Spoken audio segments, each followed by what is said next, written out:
Hi friends, मेरे YouTube channel bite boost में आपका स्वागत है। आपको मिलती है यहाँ पे कॉम्पिटिटिव एग्ज़ाम से जुड़ी सभी इम्पॉर्टेंट अपडेट्स। तो आज की वीडियो में हम बात करेंगे बिहार बीईटी एग्ज़ाम 2024, यानी कि बिहार बीईटी का मतलब होता है बिहार एलिजिबिलिटी टेस्ट होता है। तो बिहार में जो है यानी असिस्टेंट प्रोफेसर बनने का मौका मिला। बिहार में जो है असिस्टेंट प्रोफेसर बनने का मौका मिल रहा है, जो कि सिर्फ पोस्ट ग्रेजुएट जो किए हुए हैं, यानी कि जो पीजी किए हुए हैं, जो भी स्टूडेंट पीजी किए हुए हैं तो वो असिस्टेंट प्रोफेसर बन सकते हैं। यानी कि पहले क्या था कि असिस्टेंट प्रोफेसर जो है वही बन सकते थे जो कि नेट क्वालिफाई किए हुए रहते थे। नेट या फिर सेट क्वालिफाई किए हुए जो थे उन असिस्टेंट प्रोफेसर वही बन सकते थे जो कि नेट क्वालिफाई किए हुए होते थे या फिर सेट क्वालिफाई किए हुए होते थे। नेट क्वालिफाई करने का मतलब होता है, नेट का हो जाता है नेशनल एलिजिबिलिटी टेस्ट। नेट का मतलब होता है नेशनल एलिजिबिलिटी टेस्ट और सेट का मतलब होता है स्टेट एलिजिबिलिटी टेस्ट। और नेट का मतलब होता है अगर हम नेट क्वालिफाई कर सकते हैं तो कहीं भी ऑल इंडिया में असिस्टेंट प्रोफेसर की वैकेंसी अगर आती है तो उसमें हम फॉर्म फिल कर सकते हैं। और सेट का मतलब होता है स्टेट एलिजिबिलिटी टेस्ट का मतलब होता है कि अगर जिस स्टेट से हम सेट क्वालिफाई करते हैं तो उस स्टेट में अगर प्रोफेसर की फॉर्म आती है तो हम फिल कर सकते हैं। और बीईटी यहाँ पे आया है बिहार में, तो बिहार एलिजिबिलिटी टेस्ट, यानी कि ये जो असिस्टेंट प्रोफेसर हम बिहार में अगर बीईटी क्वालिफाई कर जाते हैं तो असिस्टेंट प्रोफेसर हम बिहार में कि बोल सकते हैं कोई भी विश्वविद्यालय के असिस्टेंट प्रोफेसर हम बन सकते हैं अगर बीईटी आप क्वालिफाई कर लेते हैं। तो ये बहुत ही अच्छा मौका है, बोल सकते हैं कि गोल्डन अपॉर्चुनिटी है, क्योंकि पहले या फिर नेट क्वालिफाई करना होता था या फिर सेट क्वालिफाई करना होता था, लेकिन अब आप बीट क्वालिफाई कर जाइएगा तो इसमें यानी कि आप असिस्टेंट प्रोफेसर बन सकते हैं। तो इसके लिए जो है क्वालिफ़िकेशन आपका मांगा जा रहा है, बोल सकते हैं एलिजिबिलिटी क्राइटेरिया, जो कि इसमें पोस्ट ग्रेजुएट यानी कि आप अगर पीजी किए हुए रहेंगे तो इस फॉर्म को यानी कि असिस्टेंट प्रोफेसर यानी कि बीईटी यानी क्वालिफाई कर सकते हैं। यानी बीईटी अगर एग्ज़ाम देना हो आपको बीईटी का तो आपको असिस्टेंट प्रोफेसर बनना हो तो आपको पीजी क्वालिफाई करना पड़ेगा। यानी कि सिर्फ पीजी किए हुए रहने से ही आप क्या बन सकते हैं, असिस्टेंट प्रोफेसर बन सकते हैं। इसमें जो बोला गया है क्वालिफ़िकेशन मांगा गया है, पोस्ट ग्रेजुएट जितने भी लोग हैं वो क्या बन सकते हैं, असिस्टेंट प्रोफेसर बन सकते हैं, यानी कि बीईटी का फॉर्म फिल कर सकते हैं, ऐसा बताया गया है। जिसमें कि असिस्टेंट पोस्ट ग्रेजुएट आपका उसमें मार्क्स होना चाहिए 55% मार्क्स होना चाहिए। और ओबीसी एससी एसटी जो भी आते हैं उनको 5 यानी कि 5% का उनको छूट दिया गया, यानी कि 50% उनके लिए ज़रूरी है। और इसमें एग्ज़ाम का पैटर्न क्या होगा, तो इसमें एग्ज़ाम का पैटर्न सबसे पहले आपका होना चाहिए एग्ज़ाम का पैटर्न आपका पेपर 1 और पेपर 2 होगा, जिसमें कि पेपर 1 में आपका होगा जनरल क्वेश्चंस पूछे जाएंगे, जो कि 50 क्वेश्चंस होंगे, उसमें जनरल क्वेश्चंस होंगे और उसमें 50 क्वेश्चंस होंगे। और 50 क्वेश्चन जो होगा सभी क्वेश्चंस आपका 1 क्वेश्चन जो होगा आपका 2 मार्क्स का होगा, एक क्वेश्चन आपका 2 मार्क्स का हो जाएगा। तो 50 क्वेश्चंस में ये हो जाएंगे आपके 100 मार्क्स के, यानी 50 क्वेश्चंस जो हो जाएंगे 100 मार्क्स का हो जाएगा। और ये पेपर 2 जो होगा आपका जिसमें कि 100 क्वेश्चंस होंगे। और पेपर 2 जो होगा जो आपका पीजी में जो जिस सब्जेक्ट से आप पीजी किए हुए रहेंगे वही सब्जेक्ट आपका होगा पेपर 2 का।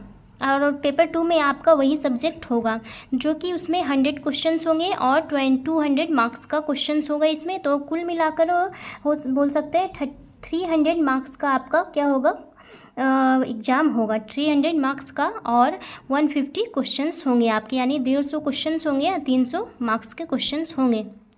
ये आपका हो गया एग्ज़ाम पैटर्न।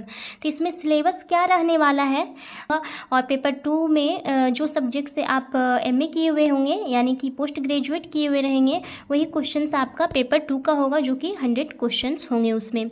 तो इसमें सिलेबस क्या होगा, तो सबसे पहले जो नेट का सिलेबस होता है वही सिलेबस इसमें भी आपका होने वाला है। तो पहले देखते हैं कि क्या रहने वाला है इसमें सिलेबस। और इसमें वैकेंसी की बात करें तो टोटल पोस्ट की, तो टोटल पोस्ट इसमें आपका होगा 4261 प्लस पोस्ट आपका इसमें होने वाला है, ये बताया गया था। तो इसमें आपका सिलेबस जो है क्या होगा, यहाँ पर दिया गया है कि general paper on teaching and research aptitude paper 1 जो है आप हिंदी में और इंग्लिश में किसी में भी डाउनलोड करके देख सकते हैं। और जो आपका पीजी में पेपर होगा, यानी कि जो जिससे आप पीजी किए हुए होंगे एमए, तो वो उस सब्जेक्ट का आप डाउनलोड करके यहाँ पे देख सकते हैं। पॉलिटिकल साइंस है, फिलॉसफी है, साइकोलॉजी है, सोशोलॉजी है, हिस्ट्री, जो भी आपका होगा, कॉमर्स होगा, एजुकेशन, सोशल वर्क, जो भी है, जो जिस सब्जेक्ट से आप होंगे किए हुए, तो वो सब्जेक्ट का डाउनलोड करके आप देख सकते हैं सिलेबस इसका। तो ये जो है जनरल पेपर का सिलेबस में क्या क्या होता है, तो ये मैं आपको डाउनलोड करके दिखाती हूँ। ये जनरल पेपर का है, पेपर 1, ये पेपर 1 का है, जिसमें कि आपका क्या क्या कौन कौन सा सब्जेक्ट से आने वाला है क्वेश्चन। तो टीचिंग एप्टीट्यूड होगा, और टीचिंग एप्टीट्यूड में क्या क्या होने वाला है, तो टीचिंग से होगा concept, objectives, levels of teachings, ये सारा कुछ है।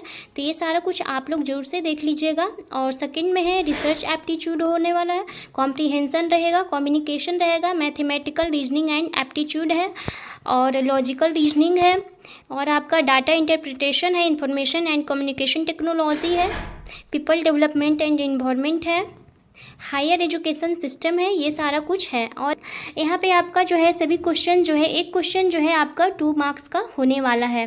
तो यानी 50 क्वेश्चंस होगा इसमें, और 100 मार्क्स का क्वेश्चंस होगा आपका पेपर 1। ये क्या है, आपका सिलेबस दिया गया है।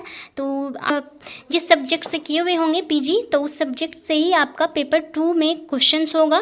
पेपर 2 में भी क्वेश्चंस जो है उसी सब्जेक्ट से आने वाला है। और जो पेपर 2 का क्वेश्चन होगा वह जो होगा 100, यानी कि 100 क्वेश्चन होगा आपका, और 200 मार्क्स का होगा, क्योंकि एक क्वेश्चन जो है 2 मार्क्स का है, तो 200 मार्क्स का होगा। तो इसमें टोटल वैकेंसी कितना आने वाला है देखते हैं।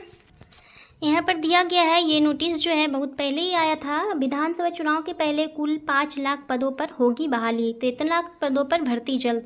तो इसमें जो है बेट क्वालिफाई जो कर जाएंगे, क्वालिफाई कर जाएंगे, तो कितना पोस्ट आने वाला है असिस्टेंट प्रोफेसर का। तो यहाँ पर बताया गया था कि बीपीएससी को सरकार ने 1,34,572 शिक्षक पदों की अधियाचना उपलब्ध करा दी है।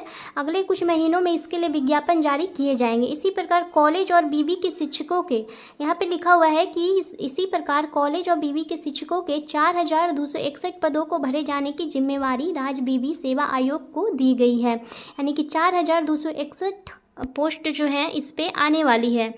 और स्वास्थ्य महकमे, जो कि स्वास्थ्य के लिए भी यहाँ पे दिया गया कि 12,169 पदों पर नियुक्ति होने वाली है। यहाँ पे दिया गया था, ये जो है बहुत पहले ही आ गया था नोटिस। पेपर का है ये जो नोटिस आया है, 2,11,000 लाख पदों पर भर्ती जल्द होने वाली है। तो हो सकता है ये जो विधानसभा चुनाव से पहले ही आपका ये पोस्ट जो है आ जाए, इसका वैकेंसी भी आ जाए। तो यहाँ पे बोला गया है कि टोटल पोस्ट जो आपका 4,261 प्लस पोस्ट ही होने वाला है। यानी कि इसमें जो है आने वाला वैकेंसी 4,261 पोस्ट, 4,261 प्लस वैकेंसी आपका इसमें आने वाला है असिस्टेंट प्रोफेसर का। इसमें एज कितना होना चाहिए, जो भी इसका फॉर्म फिल करेंगे तो उसमें एज लिमिट कितना होना चाहिए। तो इसमें एज का लिमिटेशन कुछ भी नहीं है, यानी कि कोई भी मैक्सिमम एज कुछ भी नहीं है इसमें। तो एज कितने भी एज वाले लोग इसे फिल कर सकते हैं, जो कि पीजी किए हुए हैं, पीजी जो भी किए हुए हैं तो वो फिल कर सकते हैं फॉर्म। यानी कि बीईटी का एग्ज़ाम ज़रूर से दे सकते हैं। तो ये आपके लिए क्या है, गोल्डन अपॉर्चुनिटी है कि जो भी पीजी किए हुए हैं वो बेट का एग्ज़ाम क्वालिफाई कर सकते हैं, यानी बेट का एग्ज़ाम दे सकते हैं और असिस्टेंट प्रोफेसर बन सकते हैं। बिहार में कोई भी विश्वविद्यालय के असिस्टेंट प्रोफेसर आप बन सकते हैं। तो ये बहुत ही अच्छा मौका है जो भी पीजी किए हुए हैं, जो भी स्टूडेंट, उनके लिए। और आपका ये सब्जेक्ट जो है पेपर टू में कौन सा सब्जेक्ट होगा ये तो मैं बता चुकी हूँ। जो भी आपका जो जिस सब्जेक्ट से आपका पीजी किए हुए हैं वही सब्जेक्ट आपका पेपर 2 में होने वाला है 100 क्वेश्चन, और ये 100 क्वेश्चन 200 मार्क्स का होने वाला है। आप जो भी इसका फॉर्म फिल करेंगे तो इसका लास्ट डेट जो होने वाला है 4 दिसंबर होने वाला है। इससे पहले आप इसका फॉर्म ज़रूर से फिल कर लीजिएगा जो भी पीजी क्वालिफाई हैं। यानी कि कितना लोगों का ये भी कहना है कि जैसे जो पीजी क्वालिफाई नहीं किए हैं, यानी कि जिनका पेयरिंग चल रहा है पीजी में, जो अभी यानी कि जिनका फर्स्ट ईयर हो गया है वो मतलब अप्लाई कर सकते हैं या नहीं, वाला फील कर सकता है कि नहीं। यानी जो पोस्ट ग्रेजुएट कर रहे हैं, यानी कि पीजी कर रहे हैं, जिनका फर्स्ट ईयर हुआ है, तो जिनका फर्स्ट ईयर हो चुका है तो वो इस फॉर्म को फिल कर सकते हैं बीईटी का, यानी कि वो इसका फॉर्म फिल कर सकते हैं, और यानी कि इसका फॉर्म फिल कर सकते हैं और एग्ज़ाम दे सकते हैं बीईटी का। तो इसमें 55% क्या पूछ रहा है कि 55% आपका मार्क्स होना चाहिए, 55% आपका होना चाहिए। अगर ओबीसी SC ST PWD से भी आते हैं तो आपका कितना होना चाहिए, 50%, यानी 5% का बोला गया है, यहाँ पे छूट दिया गया है। तो वो जो पेयरिंग में है, जो उनका 1 ईयर्स हो गया है, तो वो भी इस फॉर्म को फिल कर सकते हैं। और अगर मेरा वीडियो अच्छा हो तो एक बार लाइक ज़रूर से कीजिएगा, और चैनल पे नए हो तो प्लीज़ सब्सक्राइब भी कीजिएगा और बेल आइकन भी दबाइएगा, ताकि वीडियो का नोटिफिकेशन आपको सबसे पहले मिले। अपने फ्रेंड्स को शेयर भी ज़रूर से कीजिएगा। And bye, thank you.